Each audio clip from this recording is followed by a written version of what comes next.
عزیز طلباء اور طالبات اور ناظرین، ایک بار پھر میں ڈاکٹر شاہد رضا جمال شاہد رزمی آپ سے مخاطب ہوں۔ ای لرننگ اور ای کلاسز کے ایک نئی کڑی کے ساتھ آج ہم آپ سے گفتگو کریں گے،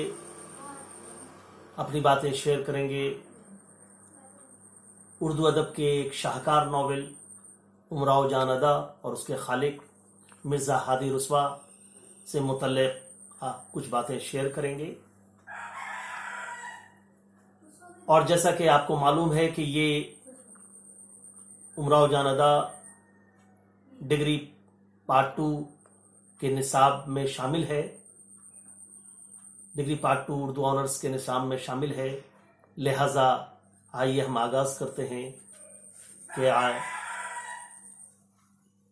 امراؤ جان ادا اور اس کے خالق مرزا ہادی رسوا سے متعلق کچھ باتیں آپ سے شیئر کروں۔ جیسا کہ آپ کو معلوم ہے کہ مرزا ہادی رسوا کی پیدائش غدر کے زمانے میں یعنی 1857 میں لکھنؤ میں ہوئی اور ان کی وفات 21 اکتوبر 1931 میں حیدرآباد دکن میں ہوئی۔ مرزا ہادی رسوا مختلف علوم فنون اور زبانوں پہ دسترس رکھتے تھے، اور آپ کو یہ جان کر حیرت ہوگی کہ مرزا ہادی رسوا نہ صرف عربی، فارسی، اردو پہ دسترس رکھتے تھے بلکہ کئی غیر ملکی زبانوں کے بھی ماہر تھے۔ وہ اطالوی زبان جانتے تھے، فرانسیسی زبان کے ماہر تھے، وہ یونانی اور جرمن زبانوں پہ بھی دسترس رکھتے تھے۔ علاوہ ازیں انہوں نے نہ صرف انجینئرنگ کی پڑھائی کی بلکہ علم کیمیا، علم نجوم، باغبانی، کاشتکاری اور نہ جانے کتنے یعنی اوزار سازی اور موسیقی، اور ان کے علاوہ مذہبی امور پہ وہ دسترس رکھتے تھے، اور ان کی کئی کتابیں مذہبی، کئی جلدوں میں ان مذہب امور پہ ان کی کتابیں ہیں۔ اور اس سے یہ اندازہ لگتا ہے کہ وہ اتنی جامع شخصیت تھی کہ کئی علوم و فنون پہ ان کی گہری نظر تھی، اور یہی وجہ ہے کہ وہ دنیائے ادب اور بالخصوص اردو کو ایک شاہکار ناول دینے میں کامیاب ہوئے جس کا نام امراؤ جان ادا ہے۔ امراؤ جان ادا کے علاوہ بھی ان کے کئی ناول منظر عام پہ آئے اور مشہور ہوئے، اور آج بھی دانشکدوں کے نصاب میں شامل ہے، جیسے شریف زادہ، ذات شریف، اختری بیگم وغیرہ وغیرہ۔ لیکن آج ہمارا موضوع ہے امراؤ جان ادا،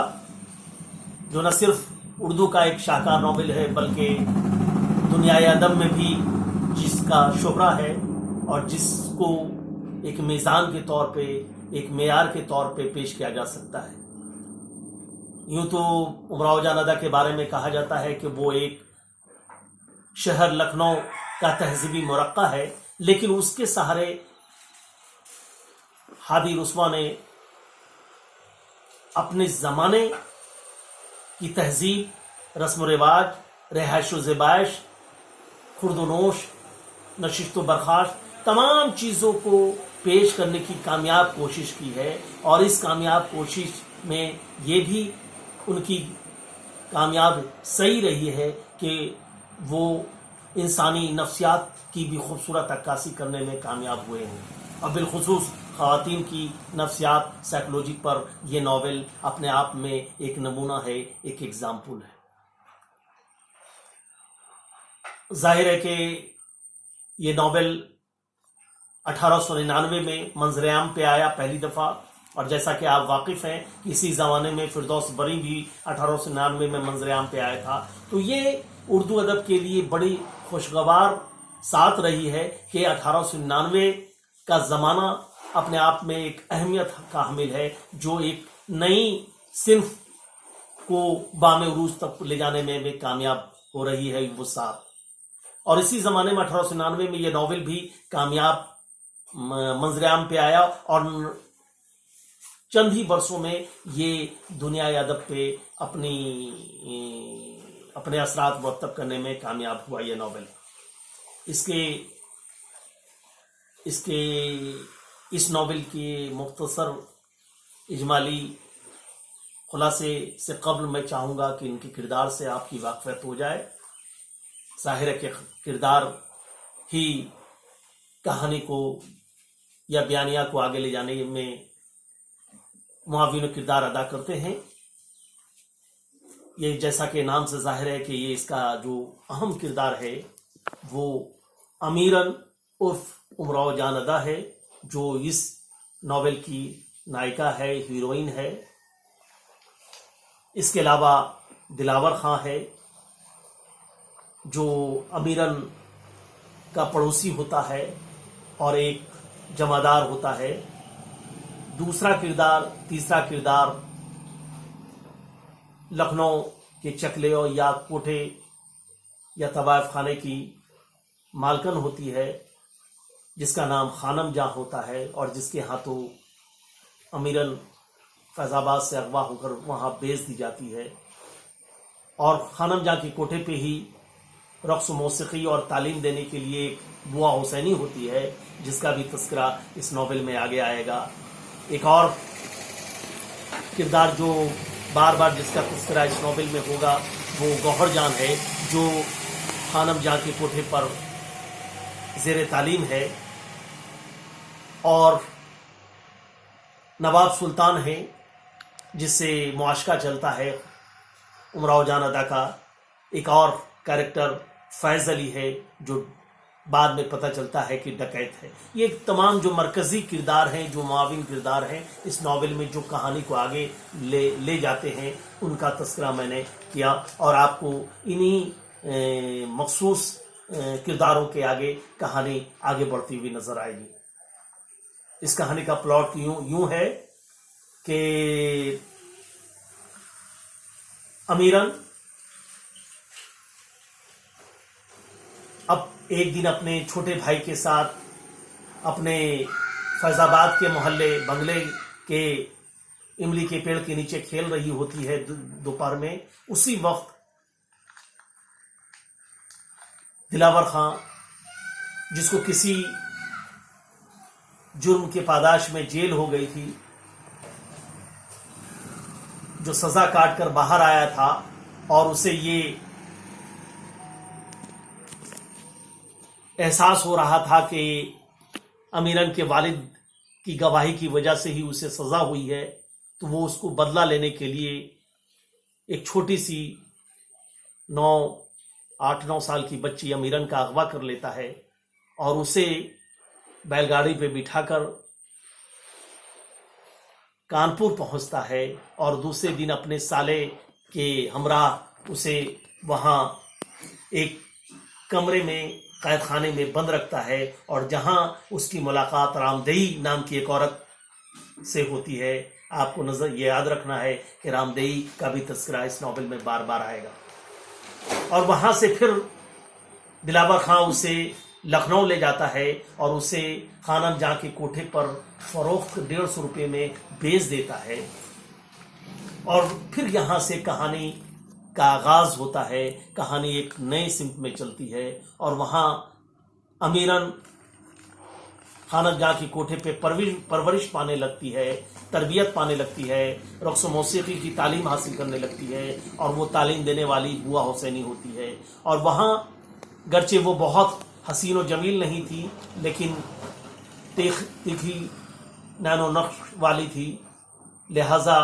اس نے محنت مشقت کر کے رقص و موسیقی میں اور دیگر